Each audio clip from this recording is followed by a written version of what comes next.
Menorah di Kitab Wahyu. Shalom, saya Monica Rakers dari Fakta Israel. Saudara, saat ini saya berada di kawasan Yahudi atau Jewish Quarter dari kota tua Yerusalem. Nah, di belakang saya adalah replika dari menorah yang ada dulu di Bait Suci kedua. Nah, kenapa ada replika? Karena menorah yang asli saat ini keberadaannya kita tidak, atau orang Yahudi tidak tahu ada di mana. Pada tahun 70 Masehi, Romawi menghancurkan Bait Suci Yahudi, Bait Suci kedua. Nah, seluruh peralatan ibadah yang ada di Bait Suci diduga dibawa oleh Romawi dari Yerusalem ke kota Roma. Nah, sejak saat itu menorah Bait Suci tidak ada lagi di tanah perjanjian di Israel. Ada pendapat yang mengatakan menorah tetap ada di Israel, tetapi entah di mana. Namun sejarah Romawi membuktikan mereka punya relief di Ark of Titus, karena Titus adalah jenderal Romawi yang menghancurkan kota Yerusalem dan Bait Suci kedua. Ada relief yang menunjukkan visual tentara Romawi mengangkut menorah. Saat ini seluruh turis yang datang ke kota Roma bisa melihat relief menorah tersebut. Nah, hal ini memberikan semacam konfirmasi bahwa Romawi membawa menorah Bait Suci ke Roma, dan saat ini bisa saja berada di tangan Vatikan. Bisa saja berada di tangan, kenapa saya bilang bisa saja berada di tangan Vatikan? Karena setelah itu Romawi menjadi Kristen, dan kekristenan berlanjut terus di Roma, dan peralatan-peralatan Bait Suci bisa saja menjadi koleksi dari Vatikan. Nah, itu tadi sejarah Israel sebagai sebuah bangsa, sebagai sebuah, bisa dibilang waktu itu kerajaan Yudea akhirnya jadinya tidak eksis lagi. Karena setelah Romawi kemudian menjadi Kristen, menjadi Bizantium, dan setelah itu orang Yahudi terdiaspora. Ada yang menjadi budak dibawa ke Roma dan terdiaspora hingga sampai ke Turki, ke Eropa dan sebagainya. Nah, apa poin penting dari replika menorah ini?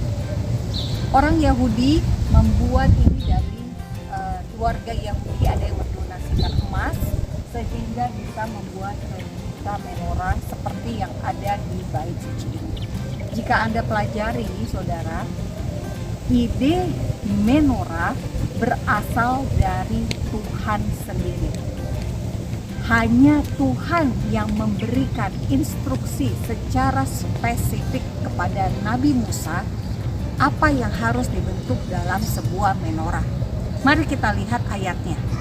Saudara, dalam Keluaran 25 ada instruksi yang diberikan oleh Tuhan sendiri langsung, ukuran, bentuk dan sebagainya dari menorah. Kita lihat di ayat 31 mengenai kandil. Haruslah engkau membuat kandil dari emas murni, dari emas tempaan. Harus kandil itu dibuat, baik kakinya, baik batangnya, kelopaknya dengan tombolnya dan kembangnya haruslah seiras dengan kandil itu. 6 cabang harus timbul dari sisinya, 3 cabang kandil itu dari sisi yang satu dan 3 cabang dari sisi yang lain.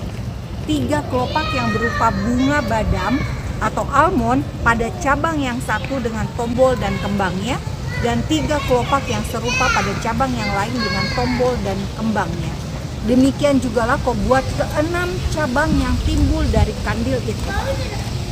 Nah, jadi ada 6 cabang dari kandil menorah. Kalau Hanukkah atau menorah dari Hanukkah itu ada 8 dan 1 di tengah.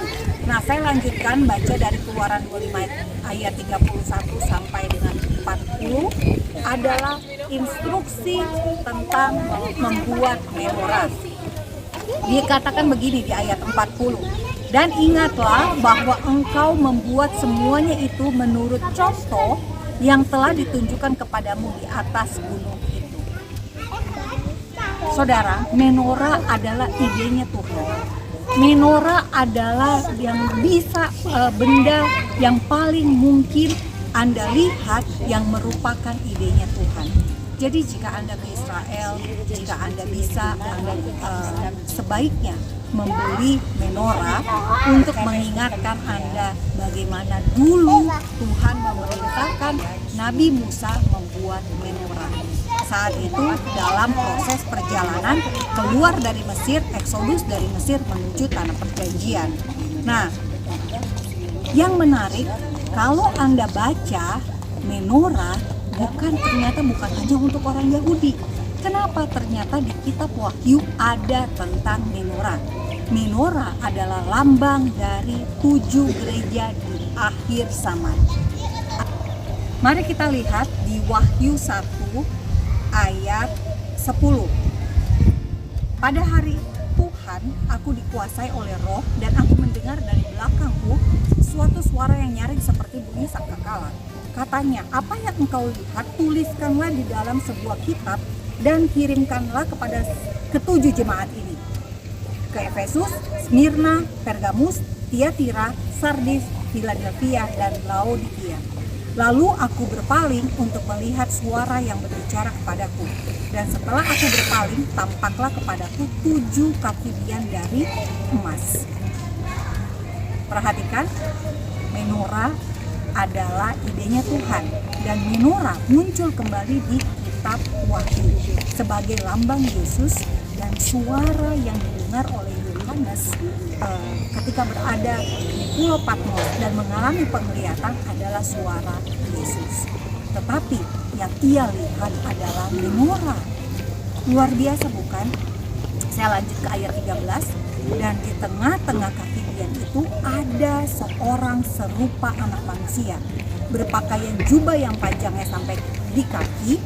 Saya hari ini memakai baju seperti ini untuk memberikan gambaran jubah yang dikenakan ketika Yohanes melihat Yesus anak manusia berada di tengah-tengah menorah, berpakaian jubah yang panjangnya sampai di kaki dan dadanya berlilitkan ikat pinggang dari emas.